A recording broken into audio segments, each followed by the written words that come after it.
Hi, my name is Ryan Lane, and welcome to my review channel. So for today's movie, I will be reviewing Violent Night, starring Dave Harbour and John Leguizamo. Anyway, this film tells the story of Trudy, a little girl whose recently divorced parents are going to visit her grandmother, the matriarch Lightstone, who is the head of a big company. It's never really explained, but it's big and it's powerful enough that the matriarch of the family, the grandmother, that she can talk smack to a U.S. senator. Anyway, so they're off to the holidays. Things aren't going too well. Trudy's father doesn't like living under the thumb of his mother, and Trudy wants her recently divorced parents to get back together because they divorced because of, it seems, some parental strife. Anyway, things go wrong when robbers decide to break in Die Hard style and rob the house of 300 million smackaroons located in a vault. And who is to stop this mess from happening and the destruction of Christmas spirit? Why, Saint Nick himself, of course, and played by Dave Harbour. Anyway, so Dave Harbour, well, plays Santa as an alcoholic who's burned out by the greed associated with the holiday of which he provides the gifts for.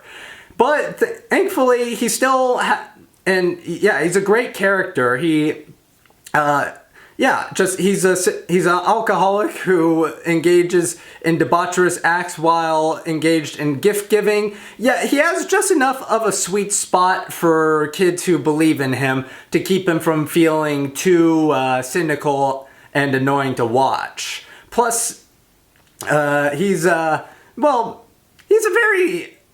definitely brings the violence to this Violent Night. Whenever he is involved in action scenes, they're pretty good. I mean, they're not exactly John Wick quality, but then again, what is? I mean, compared to some of the other recent action movies, like, say, just to pick one here, The Woman King, the action scenes are done, in my opinion, just a bit better. The editing is much smoother, you can keep track of who is where, and the action scenes also utilize the environment well and Christmas magic, ranging from Santa's sack of nearly infinite gifts, plus the environmental kills ranging from a full-blown wood chipper to billiard balls.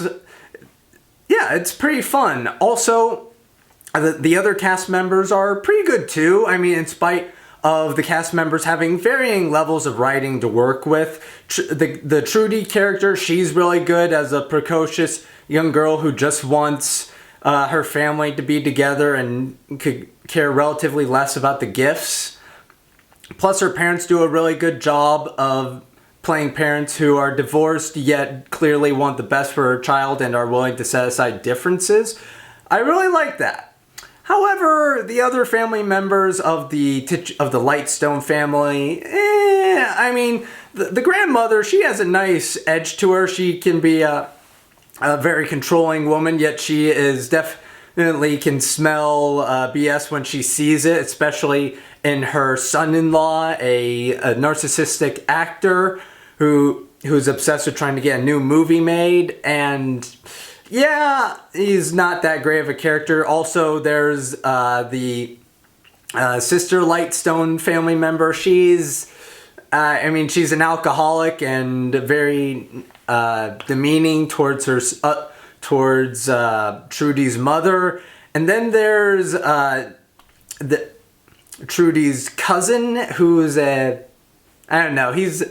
he's a social media addict, and yeah, so all these characters, they're kind of two-dimensional, but I will say this, the actors do manage to overcome the writing, and they do get some funny lines at times that made me giggle. I was like, okay, alright, that was funny. Plus the villains themselves, they're pretty funny, while they're not exact, while they can feel a bit like Die Hard ripoffs at one point, like Blitzen, for example. Again, he feels ripped right out of Die Hard, but again, thankfully, the actors managed to bring a bit more personality to the characters, that they never felt like just generic Die Hard villains waiting to get axed off by Santa. And I guess another slight issue with the film is the writing. It's not super original. Like, for example, at one point Trudy talks about how she spent a whole night watching Home Alone, and it kind of goes where you think it'll go. But again, thankfully, where it does go is pretty hilarious and gruesome in equal measure. So, all right, it was funny. And also, there's like one big plot point that the film acts as like a huge bombshell, yet it's not really. I suspect many audience members will see it coming a mile away the moment said plot element is introduced. So, yeah. However, I will say this regarding the villains and their attempt by Mr. Scrooge to steal the money. There is a plot twist I wasn't expecting, so I will give the film credit for that, for a nice setup and payoff that was a bit not quite as derivative as the rest of the film. So with all that in mind, despite being a wee bit derivative and not always giving the actors the best material to work with, Violent Night will bring Yuletide cheer to audience goers thanks to a game performance by Dave Harbour and some hilariously dark action scenes. So with all that in mind, I will be giving Violent Night 3.5 out of 5 stars. Anyway, thank you for watching. Have a good rest of your day. Anyway, if you like this review and would like to see more like it, be sure to like and subscribe and leave a comment down below. And for today's comment section prompt of the day, did you like Violent Night? Why or why not?